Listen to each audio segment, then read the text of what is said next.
പഹൽഗാം ഭീകരാക്രമണത്തിന്റെയും തുടർന്നുണ്ടായ ഇന്ത്യ പാകിസ്ഥാൻ സംഘർഷത്തിന്റെയും അന്തരീക്ഷത്തിൽ രാജ്യത്തെ രാഷ്ട്രീയ വ്യവഹാരത്തിൽ പിന്തള്ളപ്പെട്ടു പോയ ഇന്ത്യയുടെ ആഭ്യന്തര രാഷ്ട്രീയത്തിലെ സുപ്രധാന ധർമ്മ സംഘടനകളിലൊന്നിലേക്ക് രാഷ്ട്രത്തിന്റെ ശ്രദ്ധ ക്ഷണിക്കപ്പെട്ടിരിക്കുന്നു.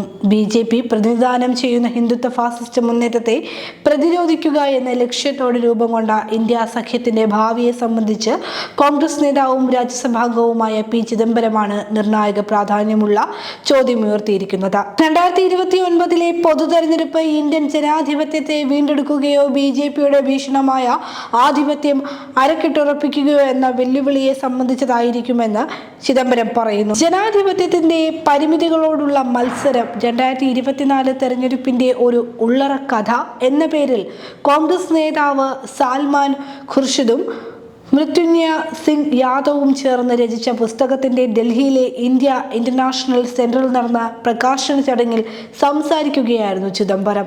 പ്രതിപക്ഷ ഇന്ത്യ സഖ്യത്തിന്റെ ഇപ്പോഴത്തെ അവസ്ഥ, സഖ്യത്തിന്റെ ഐക്യം എന്നിവയെപ്പറ്റിയുള്ള സന്ദേഹമാണ് ചിദംബരം തന്റെ ഹ്രസ്വഭാഷണത്തിൽ പ്രകടിപ്പിച്ചത്. ഇന്ത്യ സഖ്യത്തിന്റെ ഭാവിയെപ്പറ്റി, അത് തെരഞ്ഞെടുപ്പിൽ അഭിമുഖീകരിക്കേണ്ടി വരുന്ന BJPയുടെ ഭീഷണമായ സംഘടിത ശേഷിയെപ്പറ്റിയുമാണ് മുൻ കേന്ദ്ര ധനകാര്യമന്ത്രി കൂടിയായിരുന്ന കോൺഗ്രസ് നേതാവ് ആശങ്ക പ്രകടിപ്പിച്ചത്.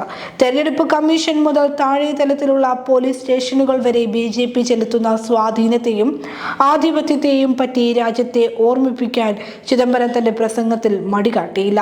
അത്തരമൊരു സമഗ്ര ആധിപത്യത്തെ എല്ലാ മുന്നണികളും ഒറ്റക്കെട്ടായി നേരിട്ടാലേ ജനാധിപത്യ പുനഃസ്ഥാപനം സാധ്യമാകൂ എന്നും അദ്ദേഹം പ്രതിപക്ഷത്തിന് മുന്നറിയിപ്പ് നൽകി. ഇന്ത്യൻ ജനാധിപത്യത്തിന്റെ തിരിച്ചുവരവിനുള്ള ശേഷിയിൽ വിശ്വാസം പ്രകടിപ്പിച്ച ചിദംബരം പ്രതിപക്ഷ സഖ്യത്തിന്റെ തിരിച്ചുവരവ് സാധ്യതയിൽ വിശ്വാസം പ്രകടിപ്പിച്ചു. 2029 പൊതു തെരഞ്ഞെടുപ്പ് ജനാധിപത്യ പുനഃസ്ഥാപനത്തിനുള്ള സുപ്രധാന പോരാട്ടമായിരിക്കുമെന്നും അഭിപ്രായപ്പെട്ടു. ചിദംബരത്തിന്റെ പ്രസംഗം ഇന്ത്യയിലെ പ്രതിപക്ഷ പാർട്ടികളോട് എന്നതിലേറെ തന്റെ തന്നെ പാർട്ടിയോടും അതിന്റെ എല്ലാ തലത്തിലുമുള്ള നേതാക്കളോടും ആത്മപരിശോധനയ്ക്കുള്ള അഭ്യർത്ഥനയും ആഹ്വാനവുമായാണ് രാഷ്ട്രീയ വൃത്തങ്ങളും നിരീക്ഷകരും വിലയിരുത്തുന്നത്.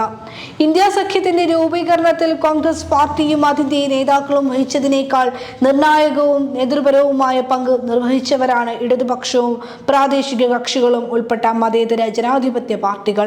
അത്തരമൊരു വിശാല പ്രതിപക്ഷ ഐക്യനിരയിൽ മുഖ്യ പ്രതിപക്ഷ പാർട്ടിയായ കോൺഗ്രസിന്റെ നേതൃത്വപരമായ പങ്ക് മറ്റെല്ലാ പാർട്ടികളും ഏറ്റക്കുറിച്ചിലൂടെയെങ്കിലും അംഗീകരിക്കാൻ തയ്യാറാവുകയുണ്ടായി. എന്നാൽ സഖ്യത്തിന്റെ മുഖ്യ ലക്ഷ്യമായ BJP അധികാരത്തിൽ നിന്നും പുറത്താക്കുക എന്നതിലുപരി സ്വന്തം തെരഞ്ഞെടുപ്പ് നേട്ടങ്ങളിലാണ് കോൺഗ്രസ് നേതൃത്വം വിവിധ തലങ്ങളിൽ ഉന്നം വച്ചത്. കോൺഗ്രസിന്റെ ദേശീയ നേതൃത്വത്തിന് മിക്കപ്പോഴും പ്രാദേശിക നേതൃത്വത്തിന്റെയും അവരുടെ നിക്ഷിപ്ത താൽപര്യങ്ങളുടെയും സമ്മർദ്ദത്തിന് വഴങ്ങേണ്ടി വന്നു. പ്രാദേശിക കക്ഷികളടക്കം പ്രതിപക്ഷ പാർട്ടികൾ കോൺഗ്രസിന്റെ അവകാശവാദങ്ങൾക്കും സമ്മർദ്ദങ്ങൾക്കും വിശാല പ്രതിപക്ഷ ഐക്യത്തിന്റെ പേരിൽ വിട്ടുവീഴ്ചകൾക്ക് തയ്യാറായി.